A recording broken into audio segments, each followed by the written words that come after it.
Olá, sejam bem-vindos a mais um encontro da série Casagrande Entrevista.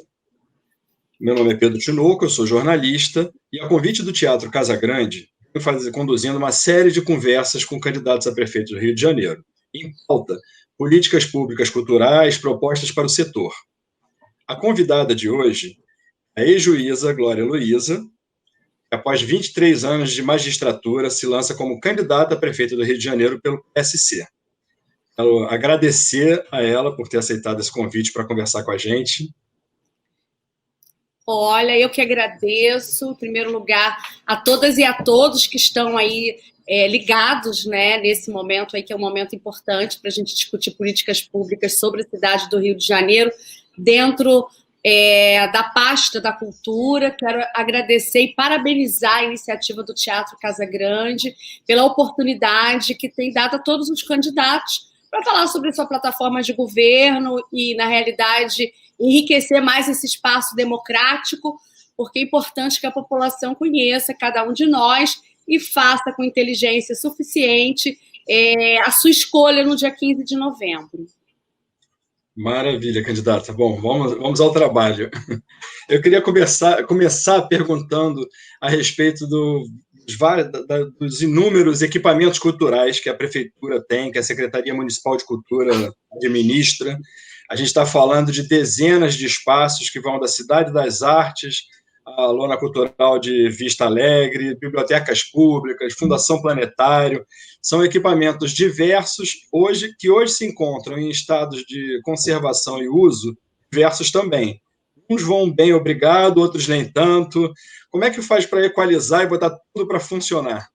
Então, em primeiro lugar, eu quero dizer que a cidade do Rio de Janeiro é uma cidade vocacionada para a cultura. Nós temos muitas identidades importantes que precisam ser ressaltadas, aliás, identidades que formam a cidade do Rio de Janeiro de forma única e, infelizmente, os nossos equipamentos culturais, como você bem disse, eles não são muito organizados em termos de conservação. E a gente percebe que, se de um lado nós temos um equipamento que tem uma boa conservação, como você acabou mesmo de falar, a Cidade das Artes, de outro lado, lá em Santa Cruz, nós temos uma lona cultural, Sandra de Sá, que está completamente destruída. Inclusive, há uma grande chance de um acidente que venha vitimizar, digamos assim, um cidadão, porque a gente percebeu, quando fez essa visita, as fiações expostas. Então, veja bem, um ambiente que foi criado para proporcionar cultura, um espaço de convivência comunitário e cultural, que o cidadão tem, digamos assim, direito, totalmente abandonado. Então, a gente percebe que o que o gestor precisa fazer, em primeiro lugar, é mapear todos os equipamentos para dar um tratamento igualitário, né, a nível de conservação. Porque eu acho que a cultura ela precisa ser incentivada e valorizada em todos os bairros, né? De Zona Sul, Zona Norte, Zona Oeste. E quando a gente percebe que não há essa preocupação com o cidadão, com esse serviço tão básico, a gente fica triste. E o problema, de fato, é o problema de gestão. Então, nós precisamos fazer esse mapeamento, promover uma gestão que seja uma gestão equilibrada para que a gente possa fazer essa conservação. E, obviamente, que essa conservação vai depender de recurso financeiro, né? Então, a gente sabe que o nosso recurso financeiro e o próximo orçamento a ser executado pelo gestor já é escasso em função da problemática que a Covid-19 nos trouxe. Mas eu quero dizer para a população que falta de dinheiro não é motivo para não se fazer nada. Então, o que o gestor precisa ter? Criatividade, inovação e trazer dinheiro novo, receita nova de outros espaços, não só do governo estadual, governo federal, mas até a nível internacional, para que a gente possa devolver todos esses equipamentos para a população. E isso não é difícil.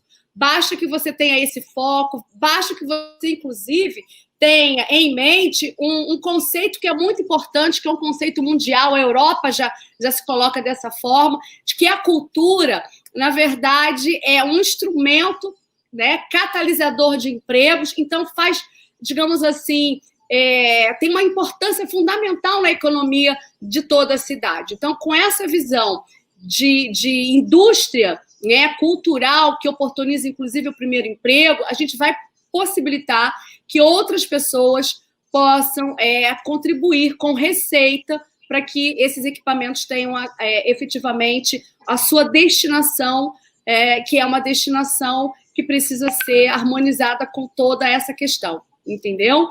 Então, a gente tem esse foco, a gente vai conseguir dinheiro novo para conservar esses espaços, de norte a sul. De norte a sul. Me desculpe. Porque em cima do que você está dizendo, me ocorreu te perguntar também sobre os mecanismos já existentes, né, de incentivo à cultura associados à própria Secretaria Municipal de Cultura e à Prefeitura. A gente tem a lei do ISS, que ela destina 1% da arrecadação do imposto sobre serviço a projetos culturais, tem o caminho do fomento direto, do lançamento de editais. Eu queria saber a sua opinião sobre essas ferramentas, esses mecanismos e como eles funcionariam na sua gestão, né? Bom, você realmente colocou de forma bem pontual, a gente tem esse incentivo, tem essa verba destinada para fomentar a cultura da nossa cidade do Rio de Janeiro. A princípio, a gente pode falar que esse percentual é um percentual que, se for utilizado corretamente, e a tecnologia vai nos ajudar a fazer com que esse percentual venha a ser utilizado de forma que se evite desvios, né, e também desperdício do dinheiro público, nós vamos conseguir, então, distribuir melhor esse orçamento de forma que esses equipamentos tenham condições de receber o seu público e de incentivar a atividade cultural.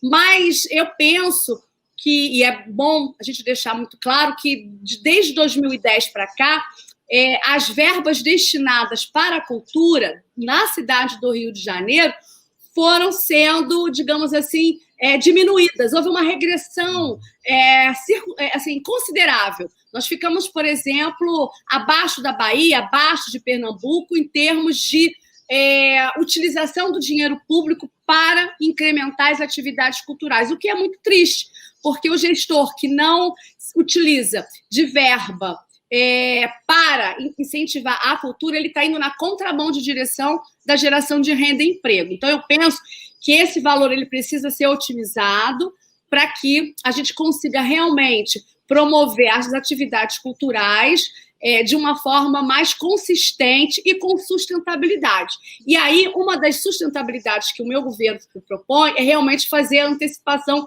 dos editais para dar sustentabilidade, inclusive, às pessoas que trabalham nos bastidores para que esses eventos venham a ocorrer.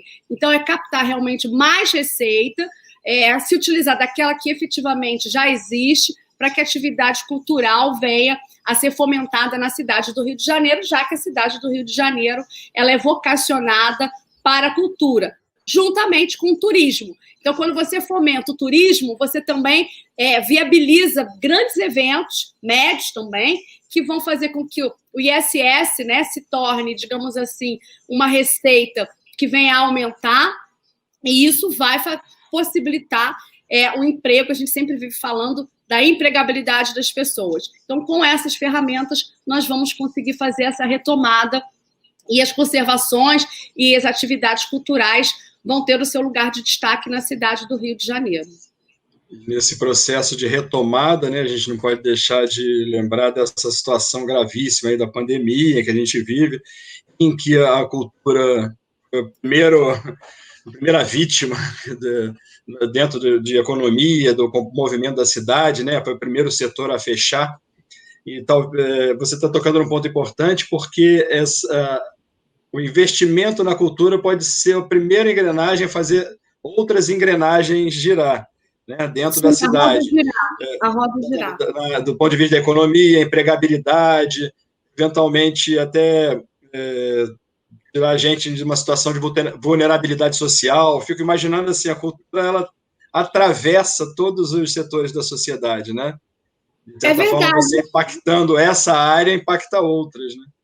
Até porque eu acho que a gente sempre pode falar que o Rio de Janeiro é a capital cultural do nosso país. Então, a gente tem que resgatar essa identidade. Eu acho que esse título foi, na realidade, desvalorizado. Então, se nós somos a capital, nós temos a necessidade de prestar esse serviço de forma eficiente e de resgatar essa, digamos assim, essa potencialidade da cidade. E se você resgata essa potencialidade da cidade, você consegue, então, fazer com que as pessoas que trabalham na informalidade, mas também que trabalham na formalidade dentro desse segmento, possam resgatar essa força de trabalho. E a gente sempre gosta de linkar que a cultura, ao lado do turismo, eles proporcionam aquilo que nós estamos sempre aprendendo e verificando diariamente, que é a questão da economia criativa, que é a economia nova. E é essa economia nova que a cidade do Rio de Janeiro é vocacionada, que vai viabilizar de forma mais imediata o resgate do potencial de trabalho das pessoas. Se a gente pensar nos 20 segmentos, nos 20 setores que contribuem para que a economia criativa venha a existir e venha efetivamente a incrementar, né, a receita da nossa cidade, nós vamos, então, ter esse olhar acertado para a cidade e, mais do que isso, a gente vai fazer realmente com que a economia venha a crescer e todo o resto, aliás, todas as demais políticas públicas estão ao lado dela e também vão ser viabilizadas. Só que quando a gente fala em cultura, Pedro, é importante a gente falar também no segmento do turismo e da segurança pública também, da mobilidade. Então, você veja que a cultura, turismo e economia criativa precisam dialogar com esses eixos transversais, dentre eles o da segurança e da mobilidade. Porque se você quer fazer um espetáculo, você precisa fazer com que, por exemplo, os moradores de Santa Cruz, Campo Grande, possam ir até o centro da cidade ou em outro espaço cultural e ter a possibilidade de frequentar esse local. Da mesma forma, se a gente está falando no turismo, a gente quer que o turismo nacional, né, venha a ser valorizado, o internacional também. Então, se não tiver uma mobilidade forte, com todos os modais, digamos assim, se comunicando, também fica muito difícil. E, obviamente, a segurança pública também é próxima dos locais e de todos os segmentos diretos e indiretos que fazem, digamos assim, essa cadeia, né, funcionar. E a gente está falando do comércio, dos bares, da rede hoteleira. Então, na verdade, a minha gestão será uma gestão que vai dialogar, né, de forma eficiente com todas as políticas públicas para que a gente possa fazer com que essa missão, né, de tornar o Rio de Janeiro uma cidade chique, né, que eu falo uma cidade chique, controlada, humanizada, inteligente, possa aí despontar e mostrar mundialmente que nós somos capazes de sair dessa crise e fazer o nosso melhor. Maravilha. Você comentou de segmentos da economia criativa, o audiovisual é um deles, quer dizer, a gente tem atrelado à própria prefeitura, né, a Rio Filme, temos uma instituição dedicada a essa área, né? Quais são os planos aí para essa vocação do Rio? Olha, aqui próximo na Barra, né, a gente tem ali, por exemplo, na Abelardo Bueno, um segmento de audiovisual totalmente abandonado, porque o que a gente percebe é que a prefeitura, ao invés de facilitar, né, desburocratizar todos os procedimentos, toda essa plataforma para permitir que esse segmento do audiovisual viesse se concretizar, na verdade, isso não aconteceu e foi por isso que as pessoas abandonaram esse segmento. Então, é importante que a gente deixe muito claro que o audiovisual é um grande potencial. Nós sabemos que, desde 2018, os grandes filmes nacionais foram realizados, né, rodados aqui em São Paulo e no Rio de Janeiro. Então, nós precisamos fazer com que esse segmento, esse setor volte a funcionar com eficiência. Para isso, nós temos que desburocratizar toda essa plataforma de trabalho e, mais do que isso, nós precisamos otimizar a destinação das receitas para que os produtores culturais possam efetivamente trabalhar e os apoiadores, por exemplo, né, a gente está falando de parcerias público e privadas, que são essenciais, possam até receber incentivos fiscais, desde que atrelados ao segmento da atividade cultural, para que essa energia volte a funcionar e o carioca possa realmente ter essa convivência cultural cada vez mais crescente, porque é muito importante, quando a gente fala em cultura, a gente fala em cultivar, né? E o que você vai cultivar? A essência do ser humano, a alma do ser humano, através da arte, através da dança, através da música, através do cinema, da gastronomia. Então, tudo isso é muito importante para que o ser humano possa se desenvolver dentro da nossa cidade, dentro da nossa sociedade e se tornar mais feliz. Então, eu fico muito comprometida com esse segmento cultural. E se você me permite fazer uma complementação, eu já disse que eu vejo a cultura como uma indústria, né, que é capaz de gerar renda e emprego, mas também é um segmento, uma ferramenta de, vamos colocar assim, valorização territorial, porque o Rio de Janeiro, ele possui muita identidade cultural entre os bairros. Então, você vai despertar, né, esse pertencimento territorial, né? A gente pode falar de Madureira, a gente pode falar de Santa Cruz, a gente pode falar de Campo Grande, a gente pode falar do centro da cidade, a Cidade Nova, né? A gente pode falar de vários locais que tem toda essa potencialidade, esse caldo cultural, essa carioquice que a gente precisa realmente fomentar, e o audiovisual realmente é muito importante para todos nós. Um outro setor que eu imagino que seja alvo do seu interesse, da sua atenção, é o do carnaval, que é a marca maior, né? A gente falou de turismo, de passagem e tudo. Enfim, o carnaval do Sambódromo, que é esse cartão de visitas para o mundo. Tem também o carnaval dos blocos de rua, o carnaval da Intendente Magalhães, o carnaval dos coretos, das rodas de samba. Quer dizer, uma marca fortíssima da cidade, né? Qual é a atenção que a prefeita Glória Luiza vai dar para o carnaval? Total, né? Não só pelo que o carnaval representa em termos de geração de renda e emprego, como a gente já colocou aqui, mas eu penso que o carnaval, enquanto evento, é um evento mundial, né, do planeta, e é a alma do carioca. E o gestor que sabota a alma do carioca e a alma da cidade do Rio de Janeiro está indo na contramão, né, da direção da sua própria cidade. Então, o carnaval, ele precisa ser incentivado, a prefeitura precisa dialogar com o governo do Estado, como se nós pudéssemos fazer uma cooperação técnica para que as escolas de samba e também os blocos, quando a gente fala em carnaval, tem vários segmentos, como você bem colocou, possam realmente realizar essa grande festa popular, né, folclórica, inclusive, a gente pode falar que são dentro desse segmento, de forma brilhante, porque eu acho que o mundo inteiro espera o carnaval da cidade do Rio de Janeiro. A gente fala que o carnaval ele alimenta a alma, mas alimenta também a barriga de muitos cariocas que durante o ano inteiro, né, se esforçam com a sua criatividade para promover essa festa belíssima, esse evento belíssimo.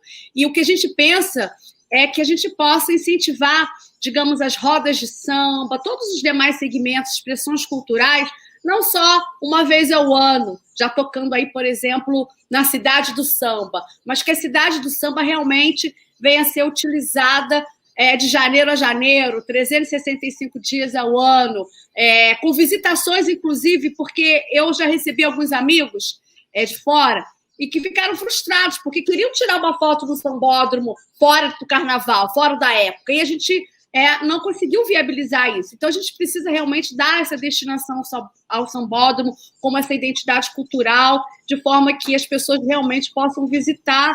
Eu falo de um modo geral, todos os equipamentos culturais, esses espaços de convivência, precisam realmente ser devolvidos para a população, que tem o direito de se utilizar todos os dias do ano. Então, é isso que eu queria deixar muito claro. Vamos acabar com essa guerra de que o carnaval não combina com a prefeitura e com os gestores que acabam realmente administrando esse grande evento a partir de conceitos íntimos e particulares. O gestor, ele precisa administrar a cidade, né, o prefeito, para todos, e valorizando todas as expressões culturais. E no meu governo, isso será efetivamente realizado, porque eu sou carioca, eu amo a minha cidade e eu valorizo o potencial desse grande evento que vai contribuir para a empregabilidade das pessoas.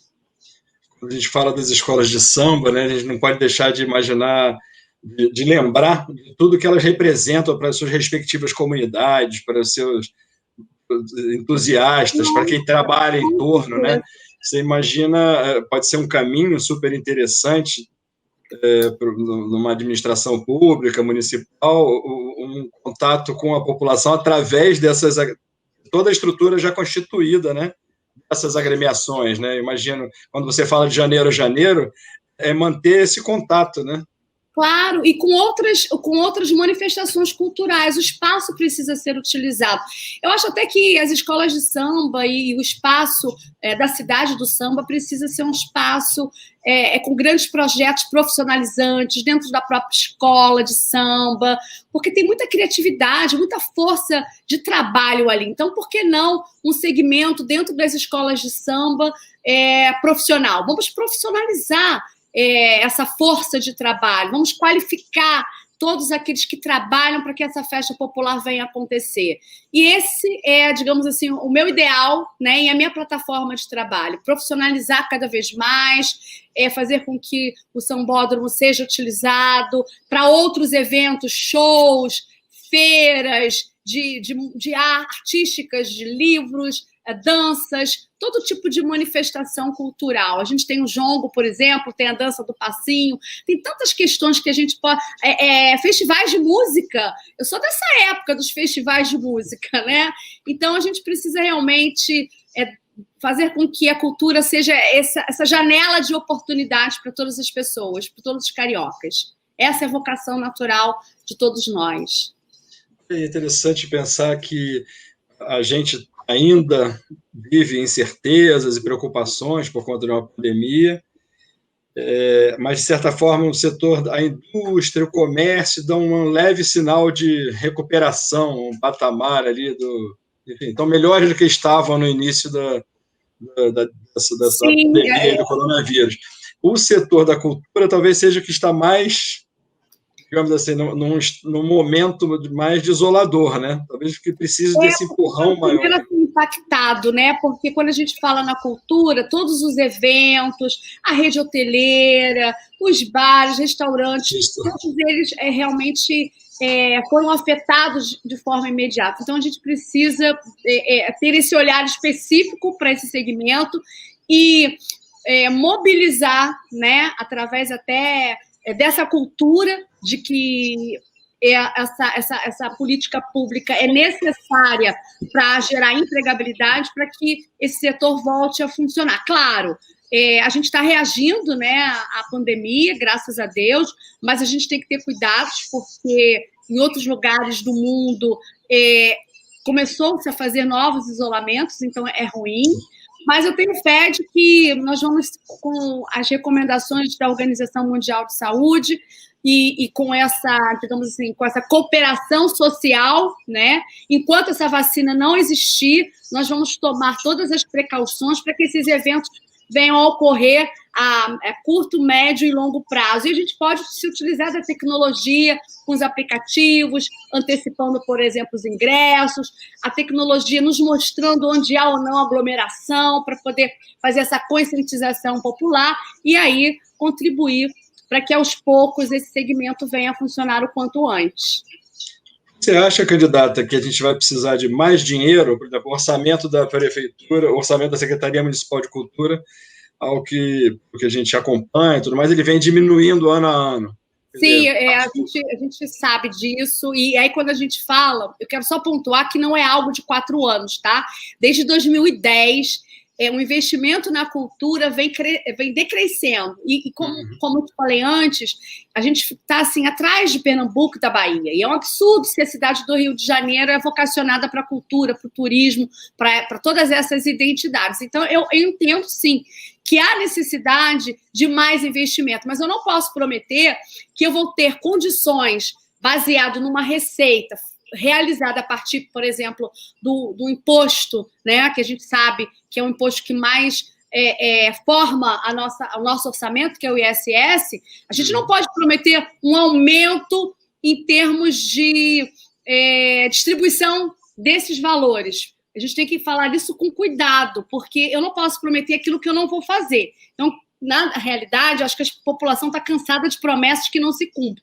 Nós vamos mapear, a partir da receita que efetivamente o gestor atual deixar para 2021, como é que nós vamos inovar para conseguir receita nova? Essa é, digamos assim, a minha missão e o meu compromisso com a população. Nós vamos ter uma grande missão, vamos encarar muitas batalhas, e essas batalhas serão encaradas através de ações resolutórias imediatas para ganhar uma grande guerra, que é o de fazer com que a cidade do Rio de Janeiro volte a sorrir, né, mas de forma sustentável, e volte a fazer com que todos os seus equipamentos, todos os seus serviços volte realmente a funcionar, mas não como estava funcionando, né?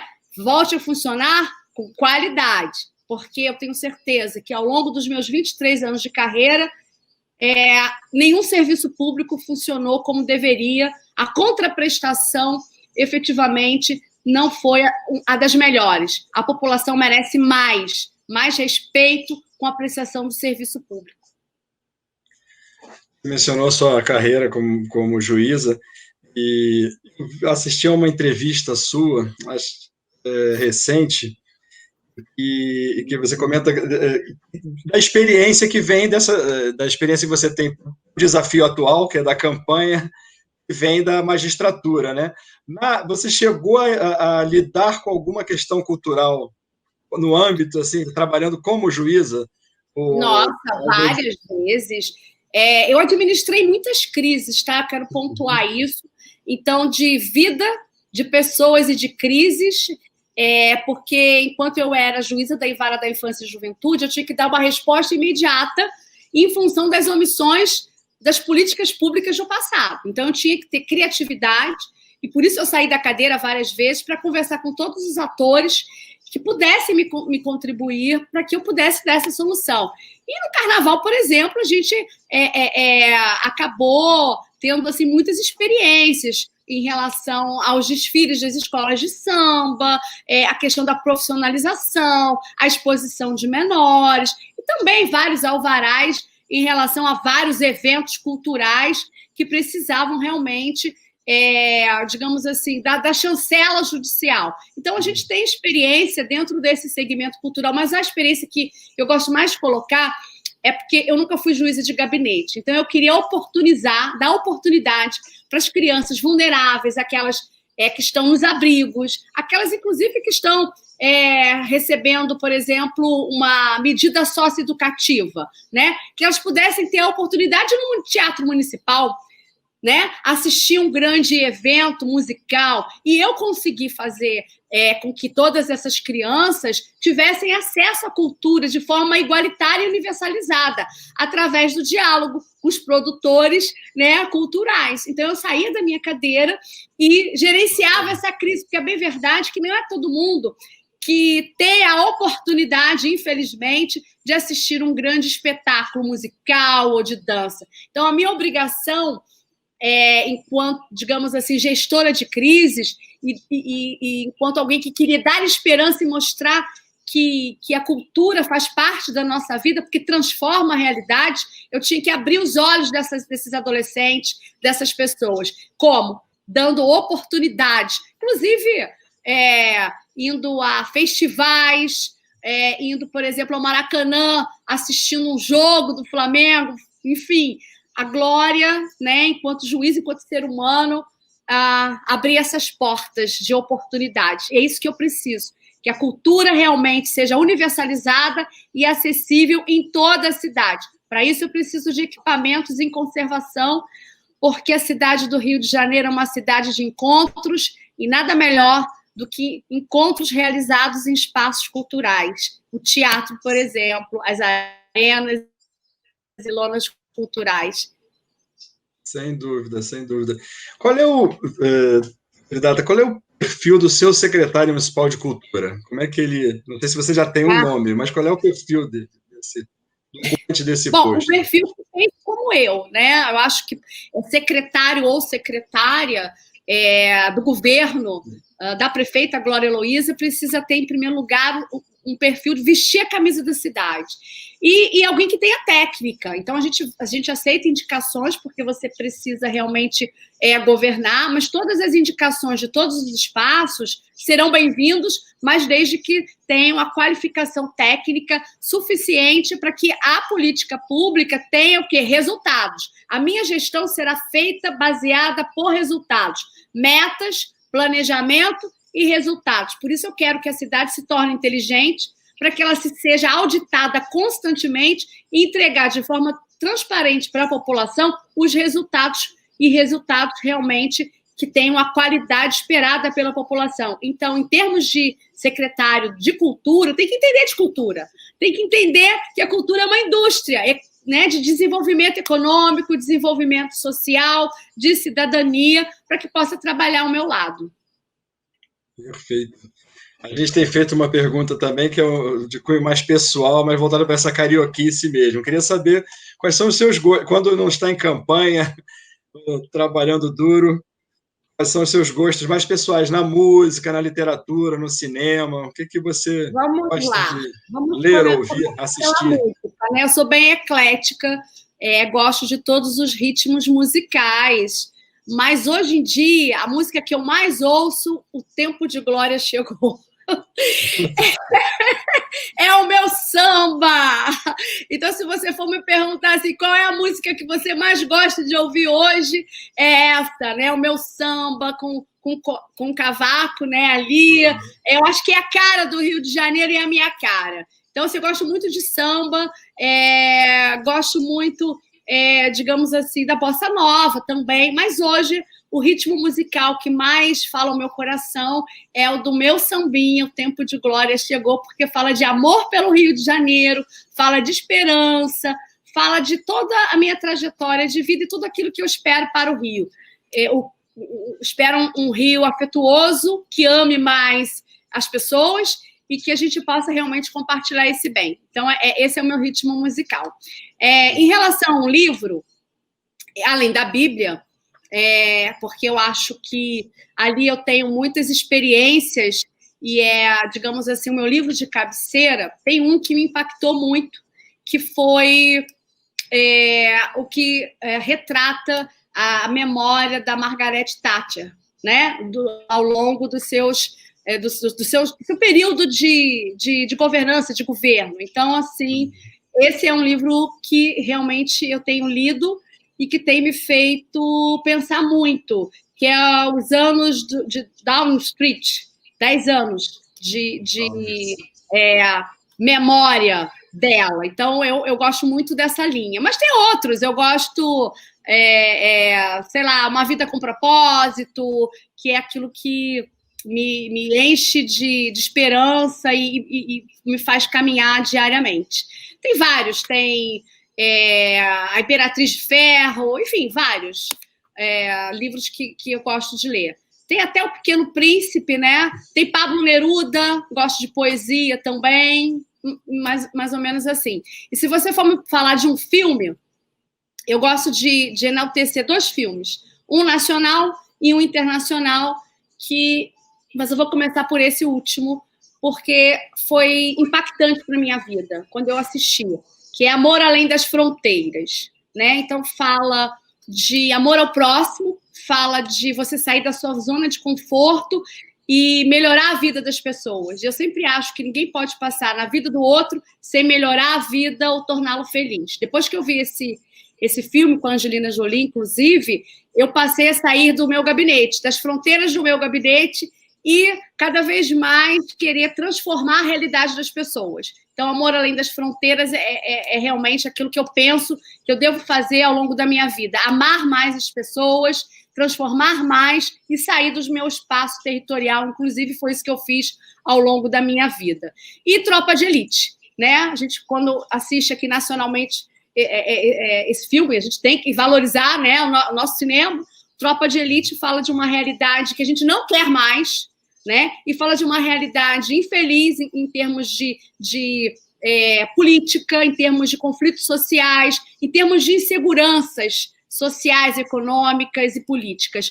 Então, eu acho que é um passado que nós não queremos mais. Então, esse filme, ele traz uma realidade que a gente precisa realmente entender para justamente ir na contramão disso, né? E criar um espaço novo, uma realidade nova, uma realidade onde a cidade do Rio de Janeiro terá um tempo de glória. Mais ou menos assim. Maravilha. E você tem candidato a uma escola de samba de coração? Eita, vou falar como gestora, como prefeita. Como prefeita, eu vou vestir a camisa de todas as escolas de samba, porque a criatividade de cada um deles precisa ser valorizada, os enredos, a força criativa de trabalho de cada um precisa realmente ser valorizado pelo prefeito. E eu já vou fazer um convite, quero, né, desfilar em todas as escolas, vestir essa camisa, porque é importante. Mas se eu for falar da Glória, pessoa, né, como a minha família é de Padre Miguel, ali do Ponto Chique também, então eu aprendi a gostar muito da Mocidade Independente de Padre Miguel. Mas eu, né, quero dizer para todas as escolas que eu terei imenso prazer em participar de cada uma delas. Maravilha, eu gosto de carnaval, né? Muito. Muito bom. Olha, a nossa conversa fluiu muito bem. Estamos chegando meio ao fim do tempo combinado aqui. Queria te agradecer tremendamente por ter reservado esse tempo para conversar conosco sobre uma naco aí da vida do Rio de Janeiro tão relevante, que é a cultura, quer dizer, que passa todos os outros, como a gente falou até agora. Queria te devolver a palavra para você se despedir aqui do nosso público, da nossa conversa. Na realidade, a minha despedida é um até breve, né? Porque eu quero, né, deixar claro para a população, para o eleitor, que eu tenho muita vontade, muita garra de reconstruir a nossa cidade. Mas essa reconstrução, ela precisa ser feita com vários braços, né? Então, eu preciso da força do povo carioca, que ele possa realmente escolher com sabedoria o melhor candidato. Nesse caso, eu peço esse apoio, esse voto de confiança para toda a população, porque eu tenho muita energia, muita vontade de fazer a coisa certa. E a coisa certa é justamente essa, de valorizar a população.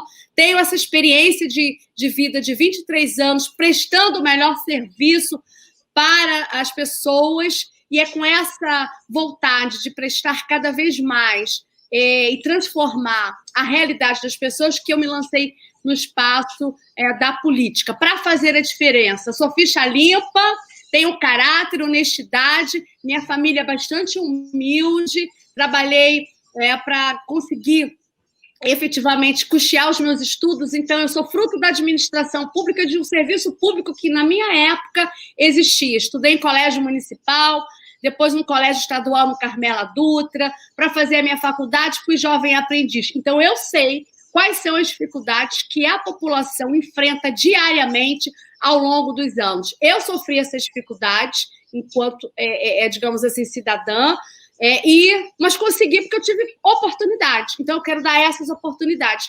E depois, na minha carreira, eu continuei vivendo essas dificuldades porque as pessoas batiam à minha porta. Então, foi para evitar que as pessoas batam na porta do judiciário que eu vim para o espaço do executivo, né, concorrendo à prefeitura da cidade, para que as pessoas tenham seus direitos mais básicos concretizados. Essa é a minha fala. Eu sei das dificuldades e eu sei como resolver as dificuldades. Eu conheço cada uma delas, porque eu vivi na pele.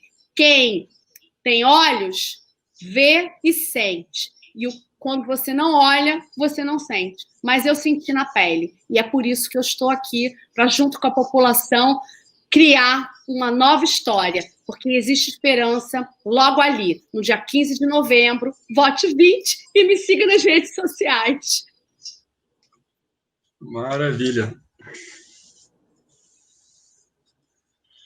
Bom, queria agradecer mais uma vez em nome do Teatro Casagrande, a candidata Glória Heloísa, do PSC, agradecer a quem está nos assistindo, e dar um até breve. Seguiremos conversando sobre cultura, propostas públicas para a cultura do Rio de Janeiro.